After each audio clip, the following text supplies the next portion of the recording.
할렐루야. 메라바. 네, 투르키어로 안녕하세요 메라하바라고 합니다. 제가 지금 한국 들어온 지 3주 됐는데 없던 배가 나와서 단추가 안 잠겨요. 이게 정장을 제가 이제 담임 목회할 때 입던 거예요. 놔두고 다니는데 이렇게 살이 찔 줄 몰랐습니다. 용서하시고 봐주시면 감사하겠습니다. 제가 우리 연동교회는 우리 승희 원로 목사님이 저희 모교회 대선배시고요. 그래서 특별히 지나갈 때마다 좀 눈여겨봤던 교회인데 본당은 처음 들어봤어요. 이렇게 좋은 오르간이 있는 줄 알았으면 제 아내를 데리고 올 걸 그랬어요. 제 아내가 오르간 전공이거든요. 그래서 본당이 너무 아름답고 우리 이민 목사님, 김주용 목사님 미소는 더 아름답고 그렇습니다. 오늘 이렇게 말씀을 할 수 있도록 허락해 주신 우리 위임 목사님과 우리 당에 감사드리고 또 하나님께 감사드립니다. 튀르키예에 대해서 좀 설명을 해드리면 튀르키예는 우리가 형제의 나라라고 많이 알고 있잖아요. 그렇게만 알고 있습니다. 네. 면적은 남한의 한 7.8배 정도 됩니다. 동서가 한 1,500km, 그다음에 남북이 한 800km 정도, 이렇게 영토 굉장히 넓습니다. 그리고 인구는 8,500만 밖에 안 됩니다. 네. 그리고 종교는 99%가 모슬렘입니다.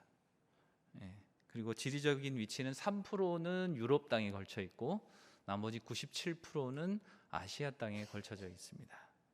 경제 규모로 보면은 우리나라에 비해서는 조금 모자라게 삽니다.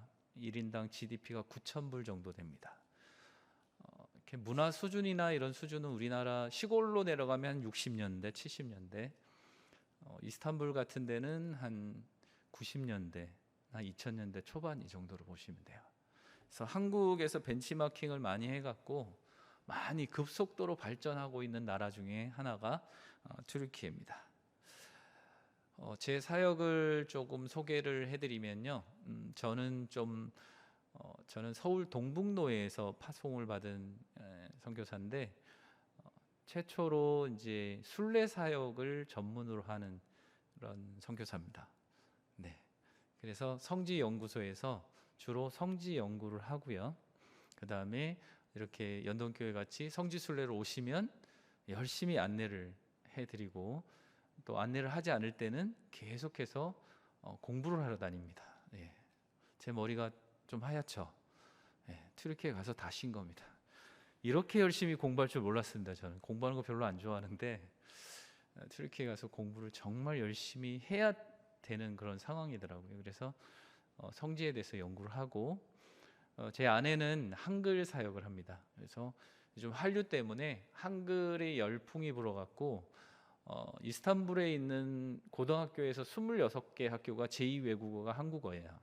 그래서 그런데 한국어 교사가 모자라요. 그래서 지금 세종사이버대학에서 지금 한국어 교사 그 과정을 지금 이수하고 있습니다. 그래서 그렇게 해서 자연스럽게 전도할 수 있도록, 모슬렘이 99%다 보니까 국교가 모슬렘이 아님에도 이슬람이 아님에도 불구하고 알게 모르게 핍박이 많고 지금도 선교사님들이 계속 추방되고 있습니다. 그런 상황이기 때문에 신분의 그런 노출이나 노출되면 위협을 받기 때문에 그런 식으로 이제 사역을 할 수밖에 없는 지역이에요. 유럽에 걸쳐 있지만 중동입니다. 그래서 저희는 유럽 선교회 모임 갈 때도 가고 중동 선교회 모임 갈 때도 갑니다. 교집합이에요. 그런 것이 튀르키예다. 저는 그런 사역을 하고 있고요. 오늘 말씀을 제가 이제 뭘 전해드려야 되나 그런 생각을 하고 왔는데 간증을 하고 내려갈까 생각도 했고요. 그래도 말씀을 전해야 되겠다 싶어서 말씀을 나눴는데 오늘 일체의 비결에 대해서 우리가 말씀을 좀 나누려고 합니다. 신약 시대에 보면 저희가 이제 주로 연구하는 게 튀르키예에서 저는 베이스를 하고 있기 때문에 저희가 튀르키예만 연구하는 게 아니고요. 이스라엘, 이집트, 요르단, 튀르키예, 그리스, 로마까지 다 성지 연구를 하거든요. 그래서 저는 베이스가 튀르키예요. 저희 팀 같은 연구소에 계신 목사님들은 어떤 분은 이집트가 베이스고 어떤 분은 이스라엘이 베이스고 어떤 분은 그리스가 베이스고 이런 분들이 나눠져 있습니다. 근데 튀르키예는 특별히 바울의 길에 대해서 많이 연구를 합니다. 그래서 바울을 묵상하다가 이 말씀을 전해야 되겠다라고 생각을 했습니다. 그래서 바울이 일체의 비결에 대해서 이야기하고 있는데 신약 시대의 가장 대표적인 인물이다라고 하면 바울을 들어도 무방할 것 같습니다. 물론 예수님 빼고요. 그래서 바울이 신약을 대표하는 전도자라고 할 수 있는데요. 유럽에 넘어가서 최초로 빌립보에서 교회를 세웠던 분이 바로 바울이시고, 그런데 이 바울의 사역을 살펴보면 제가 바울이 걸었던 로마 길들이 그대로 남아있는 데가 많아요. 그래서 저희가 실제로 그 길을 걸어보거든요. 한 3시간 정도 드로아에서 아소로 내려가는 바울이 홀로 걸으셨던 그 길을 걸어봤는데 상당히 힘듭니다. 3시간밖에 안 걸었는데도 한 64km 정도 남아있거든요. 3시간 정도 걸었는데 죄송합니다 하면 죽겠더라고요. 땀도 나고 덥고 막 길은 울퉁불퉁하게, 저희는 좋은 신발 신고 걷잖아요. 그럼에도 불구하고 굉장히 어려웠는데 이런 길을 바울은 24,000km를 걸었습니다. 감이 안 오시죠? 네, 많이 걸었습니다. 그러고 나서 고린도후서 11장 23절에 바울이 뭐라고 고백하냐면 내가 수고를 넘치도록 했다라고 고백하고 있습니다. 이 말은 뭐냐면 죽을 고생했다 이 말입니다. 바울은 옥에 갇히고 매도 수없이 맞고 유대인들에게 40에 하나 감한매를 5번이나 맞고 배가 3번 파손하고 도시의 위험, 강도 위험, 동족의 위험, 형제의 위험, 온갖 위험이 다 있었습니다. 그리고 사도행전 23장 12절에 보면은 유대인들이 바울을 죽이기 전에는 먹지도 않고 마시지도 않겠다 하는 사람들이 40명이나 있었다라고요. 이 사람들이 늘 쫓아다녔어요. 그렇기 때문에 늘 쫓기는 삶을 살았고 힘든 삶을 살았음에도 불구하고 바울이 일체의 비결을 배웠다라고 이야기하고 있습니다. 그래서 오늘도 우리가 이 말씀을 나누면서 바울이 깨달았던 일체의 비결이 뭔지 생각하면서 우리도 그 일체의 비결을 좀 배워보는 그런 시간을 갖기를 원합니다. 일체의 비결이 뭘까요? 먼저 이 일체의 비결을 말씀에 있어서 말씀하시는 이 배경을 살펴봐야 됩니다. 빌립보 교회에 보내는 편지에서 일체의 비결에 대해서 이야기하고 있습니다. 왜 하필이면 바울이 세운 AD 52년경에 세운 교회인데 최초로 세운 교회예요. 유럽 땅에. 그 최초로 세운 교회에 편지하면서 일체의 비결을 이야기했을까? 이 빌립보 교회는 특이한 게 바울이 처음 교회를 세웠을 때부터 바울이 돌아가실 때까지 한 번도 후원을 끊지 않았던 교회가 유일하게 빌립보 교회입니다. 근데 그 교회에 보내는 편지에 이 말씀을 전하고 있는 이유는 첫째는 빌립보 성도들의 그 끊임없는 후원에 대한 감사와 그리고 칭찬을 하기 위해서 이 내용을 담았습니다. 그리고 두 번째는 빌립보 교회에서 보낸 물질적인 후원이 일체의 비결은 아니라는 말씀을 하고 있어요.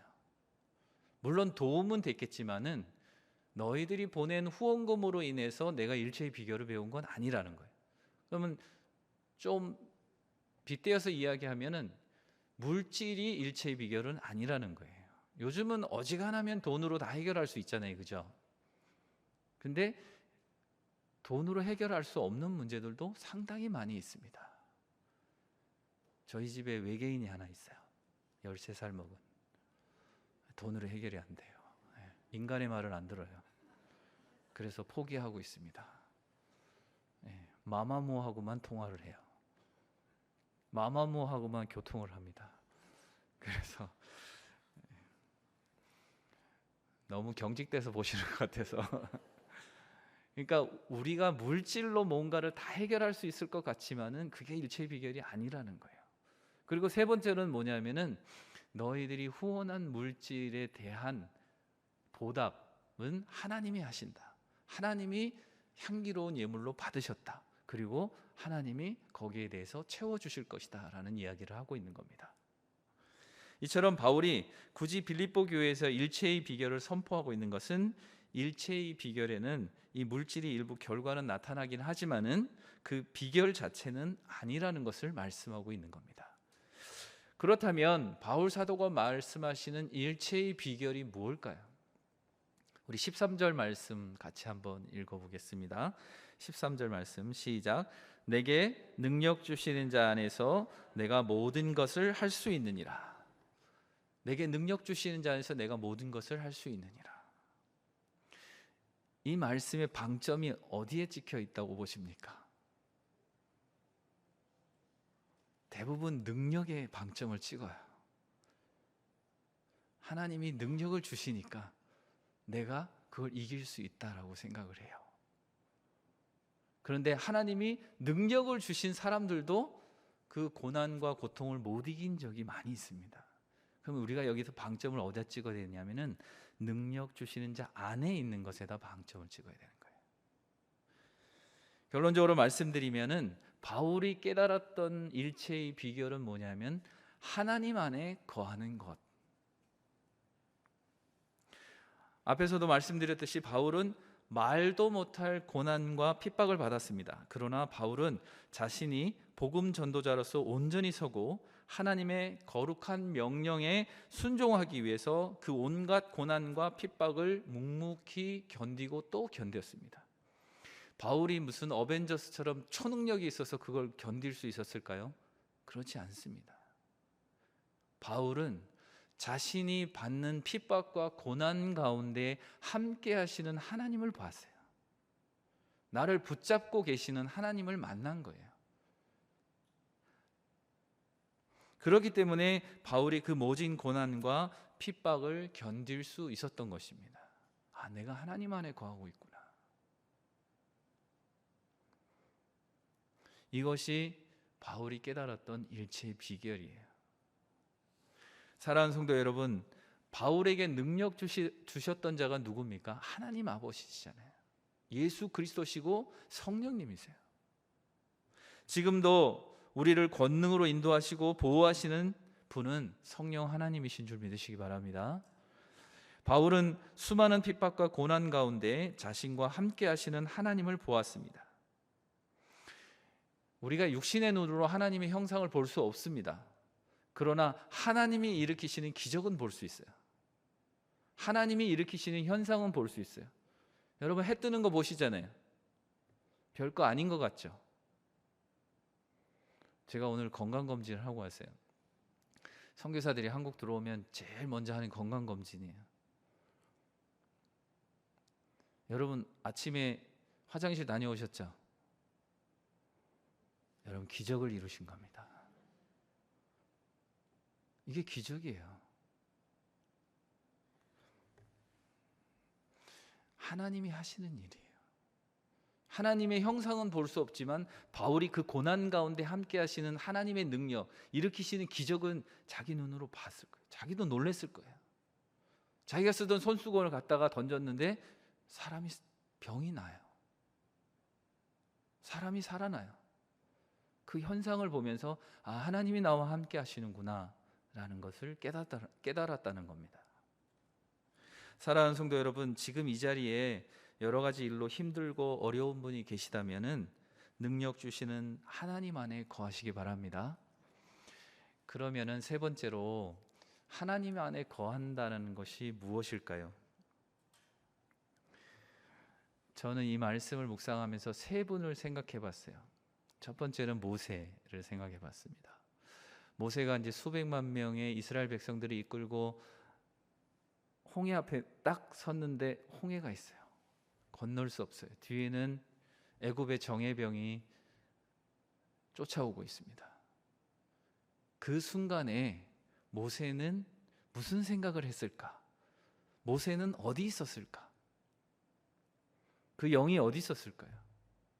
그 생각이 어디에 머물러 있었을까요? 두 번째는 엔게디 사막의 그 엔게디 굴 속에 저희가 가봤는데 굴이 되게 좁아요. 사람이 겨우 기어 들어가는 만한 굴이 있어요. 거기에 숨어서 떨고 있던 다윗이 그 당시에 어떤 생각을 가지고 있었을까? 들키면 어떻게 돼요? 죽는 거예요. 자, 이제 한 대만 더 맞으면 죽을 것 같은 바울이 그 순간에 무슨 생각을 하고 있었을까?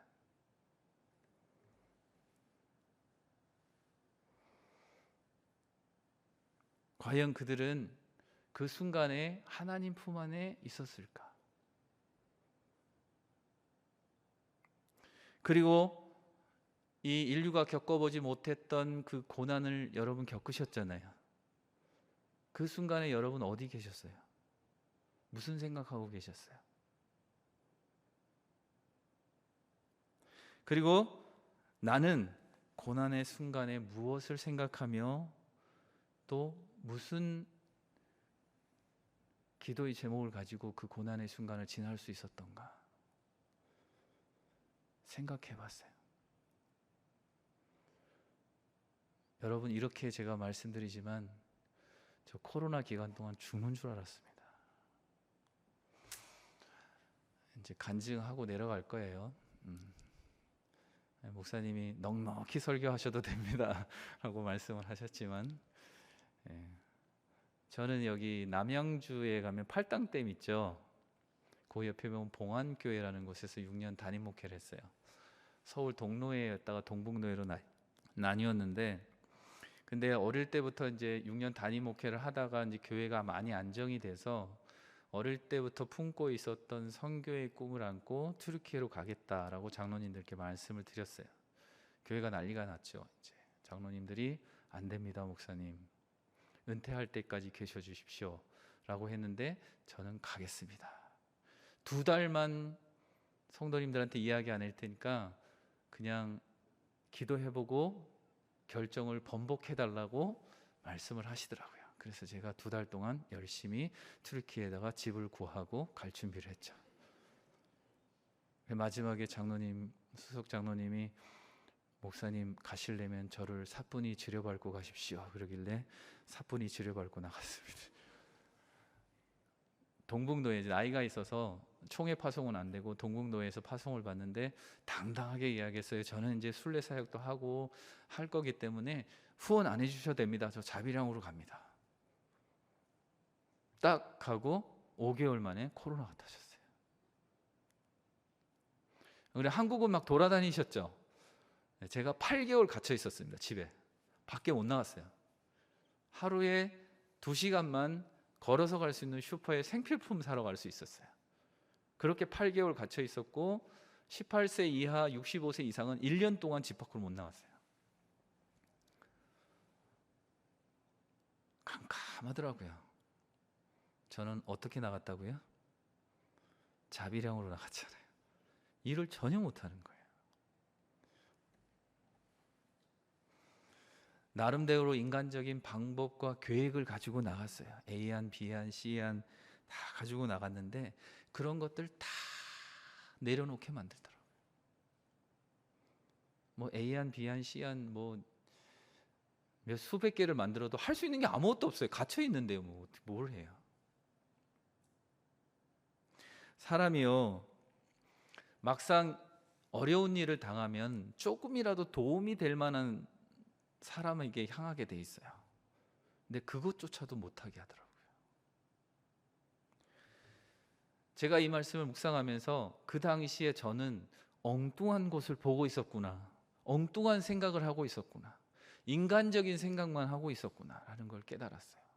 제가 목사인데 그죠? 참 믿음이 없구나, 참 철딱서니도 없구나.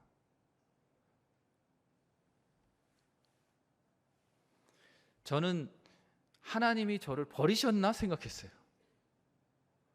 엉뚱한 곳에 내가 하나님 안에 거하지 못하지 않았나?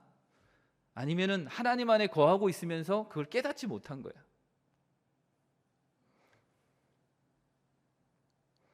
모세는 과연 홍해 앞에서 인간적인 계획들을 나열하고 있었을까요? 자, 이 200만, 뭐 크게는 400만 되는 이 인구를 어떻게 할까? 빨리 뗏목을 만들어서 배를 타고 건너야 되나? 뭐 이런 계획들을 했을까요? 그렇지 않았습니다. 기도했어요. 다윗도 그랬습니다. 바울도 그랬습니다. 그런데 저는 인간적인 계획들을 짜고 있었어요. 사랑하는 성도 여러분, 하나님 안에 거한다라는 것은 우리의 도움이신 하나님을 바라면서 그 믿음을 가지고 나아가는 거예요. 정말 힘들었어요. 이렇게 말씀드리면 제가 웃으면서 이야기하지만 눈물밖에 안 났어요. 제 아내는 매일 울었어요. 여보, 한국 돌아가자. 한국 돌아가고 싶은데 비행기 값이 없어서 못 돌아왔어요.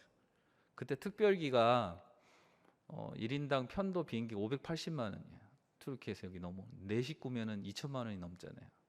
못 돌아오는 거예요. 이러지도 못하고 저러지도 못했어요. 그 막막한 순간에 제가 할 수 있는 게 아무것도 없더라고요. 제가 막 후회했어요. 하나님, 저 좀 막으시지. 왜 보냈어요? 그것도 불과 5개월 차이로. 너무 좀 서운한 거예요. 계속 한국에 있었으면 이렇게 고생 안 했을 텐데. 그래서 제가 계속 물어봤어요. 하나님, 저 왜 여기 보내셨어요? 여러분, 기도 함부로 하지 마세요. 제가 중학교 2학년 때 전교생 앞에서 저는 선교사 나갈 겁니다라고 선포한 적이 있었어요. 자세한 얘기를 끝까지 못하겠어요. 너무 길어갖고. 전교생 앞에서 제가 중학교 때 공부를 좀 했거든요. 교장 선생님이 딱 이렇게 세우더니 너는 꿈이 뭐냐? 저는 선교사입니다. 그랬다가 1시간 동안 욕 얻어먹었어요. 선교사가 뭐냐고. 뭐 회계사가 되든지, 회계사 계시면 죄송합니다. 뭐 변호사가 되든지 뭘 해야지. 선교사가 뭐냐고. 그깟 선교해갖고 뭐 하냐고. 그래도 저는 선교하겠다고 선포했어요. 그래서 제가 하나님, 저 도대체 왜 여기 보내셨어요? 라고 막 기도할 때 하나님이 언뜻 그 생각을 탁 주시는 거예요. 너 그때 그렇게 고백했잖아.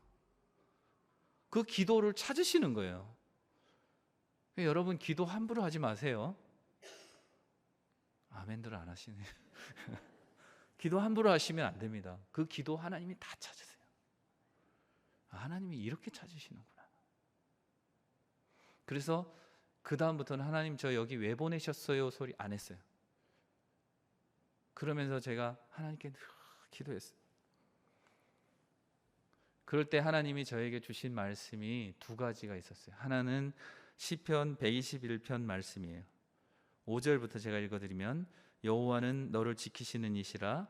여호와께서 내 오른쪽에서 내 그늘이 되시나니 낮에 해가 너를 상하게 하지 아니하며 밤의 달도 너를 해치지 아니하리로다. 여호와께서 너를 지켜 모든 환난을 면하게 하시며 또 내 영혼을 지키시리로다. 아멘. 그리고 시편 46편 1절 말씀, 46편 말씀을 전체를 주셨어요. 하나님은 우리의 피난처시요 힘이시니 환난 중에 만날 큰 도움이시라. 그러므로 땅이 변하든지 산이 흔들려 바다 가운데 빠지든지 바닷물이 흉용하고 뛰놀든지 그것이 넘침으로 산이 요동할지라도 우리는 두려워 아니하리로다. 이르시기를 너희는 가만히 있어 내가 하나님됨을 알지어다. 내가 열방과 세계 중에 높임을 받으리라 하시도다. 만군의 여호와께서 우리와 함께 하시니 야곱의 하나님은 우리의 피난처시로다. 아멘. 이 말씀을 주시더라고요. 뭐예요? 너 가만히 있어. 내가 알아서 할게.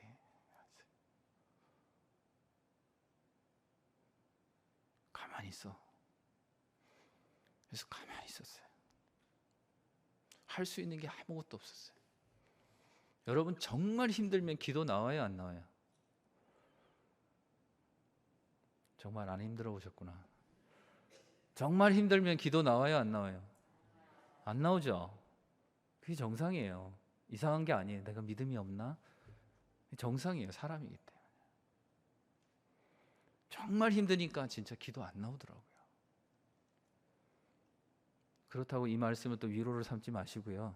기도는 하셔야 돼요. 그래서 제가 막 기도를 했어요. 하나님, 살게만 해주십시오.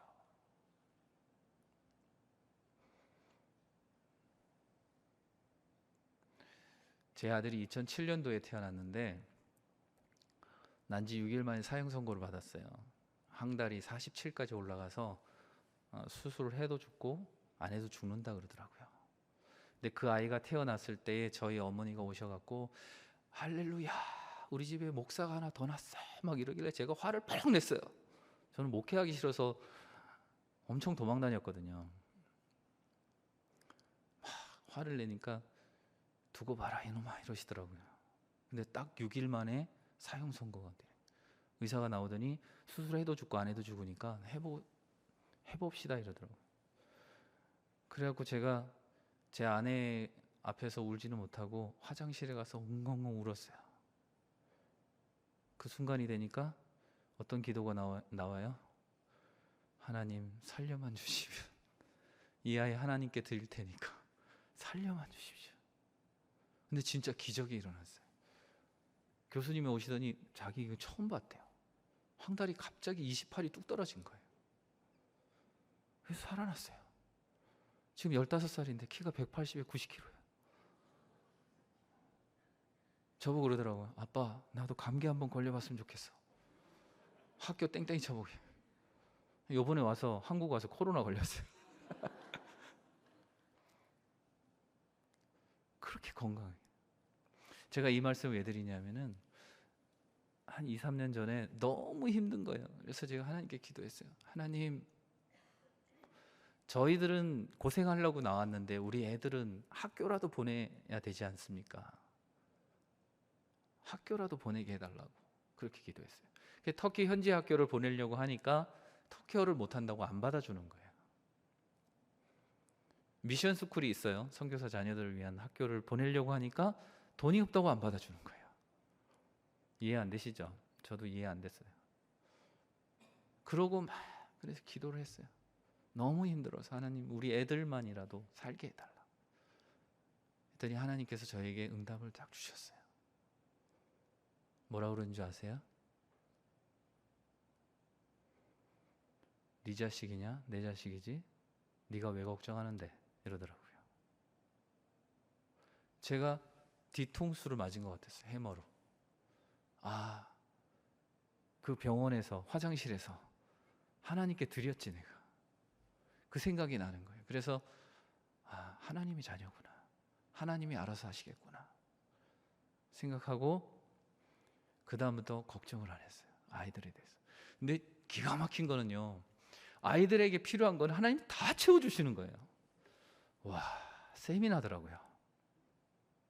근데 한 해, 두 해 지나니까 저희가 살기가 힘들어지는 거예요. 일은 없고 한국에 들어올 수는 없고 그런 상황이었었어요. 그래서 하나님, 저희도 먹고 살게 해주십시오라고 기도했어요. 애들은 하나님이 채우시는 거 알겠어요. 눈에 보이니까요. 그럼 저희도 채워주십시오. 저희도 먹고 살게 해달라고 기도 막 했어요. 하나님 뭐라 그러신지 아세요? 뭐라 그러셨을 것 같아요?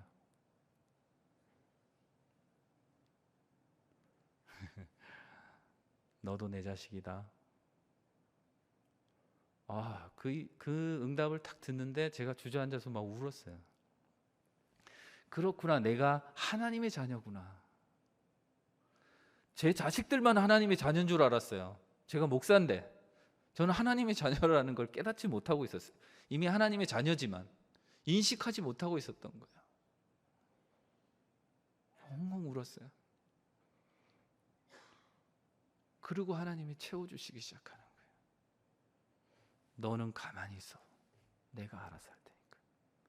네가 내 자녀이기 때문에 너의 먹고 마시는 것, 네가 행하는 것, 원하는 것 내가 다 해줄 테니까 가만히 있어봐. 가만히 있어. 바울이 깨달았던 일체의 비결이 이거예요. 바울이 매 맞아서 거의 죽게 된 상황에서, 배가 파선해서 뭐 할 수 없는 그런 상황에서 할 수 있는 게 뭐가 있어요? 신령한 능력으로 막 하늘을 납니까? 그런 능력을 안 주셨단 말이에요. 바울도 나약한 인간이에요. 그런데 바울이 깨달았던 건 뭐냐면, 너 가만히 있어. 내가 너를 보살펴주게. 내가 너를 보호해줄게. 내 오른편에 서서 너의 그늘이 되어줄게. 너는 가만히 있어. 그게 하나님의 자녀예요. 하나님의 자녀가 뭐 특별한 게 아니에요. 하나님 품 안에 있는 거예요. 하나님 품 안에 있으면서 하나님 바라보고 가만히 있는 거예요. 그러면 하나님이 하나님 되시는 거예요. 하나님이 우리 아버지 되시는 거예요. 할렐루야. 이게 바울이 깨달았던 일체의 비결이고, 제가 선교 현장에서 깨달았던 일체의 비결이에요. 지금은 너무 감사해요. 그렇다고 뭐 지금도 형편이 넉넉한 건 아니지만 걱정 안 해요. 왜요? 따라해 보세요. 우리 아버지가, 이렇게 목소리가 작아서야. 우리 아버지가 누구세요? 예, 10분만 하나님이시고 나머지는 좀 크게 해보세요. 우리 아버지가 하나님이십니다. 뭐 걱정할 게 있어요? 걱정할 거 있어요? 저는 하나님을, 죄송합니다, 불경죄라고 하면 어쩔 수 없지만 가끔 기도할 때 영감님이라고 기도해요. 좀 쫀쫀하시긴 해요. 좀 풍성하게 채워주시면 좋겠는데, 그래도 필요한 건 다 채워주세요. 왜요? 우리는 하나님의 자녀이기 때문에. 여러분 하나님의 자녀예요. 그래서 여러분 하나님께서 다 책임져 주십니다. 걱정하지 마시고 뭐 하시면 돼요? 가만히 있으면 돼요. 내가 하나님의 자녀인 줄만 알고 하나님 바라보면서 기도하면서 가만히 있으면 돼요. 그러면 우리 쓸 것을 누가 아신다고요? 하나님께서 아신다고요. 그러면 다 채워주실 줄 믿습니다. 네, 기도하시겠습니다. 사랑의 아버지 하나님, 이 시간 고백합니다. 나는 하나님의 자녀입니다. 하나님은 우리의 아버지십니다. 바울이 깨달았던, 이미 천한 종이 선교 현장에서 깨달았던 일체의 비결을 우리도 알고 또 깨닫고 있었지만 이 시간 다시 확인해 봅니다. 하나님, 이제는 어렵고 힘들 때 그 고난과 핍박이 있다 할지라도 다른 곳에 눈 돌리지 않고 오직 하나님만 바라보고 하나님만 향하고 가만히 있을 수 있는 우리 모두가 될 수 있도록 인도하여 주시옵소서. 감사하며 예수님의 이름으로 기도드립니다. 아멘.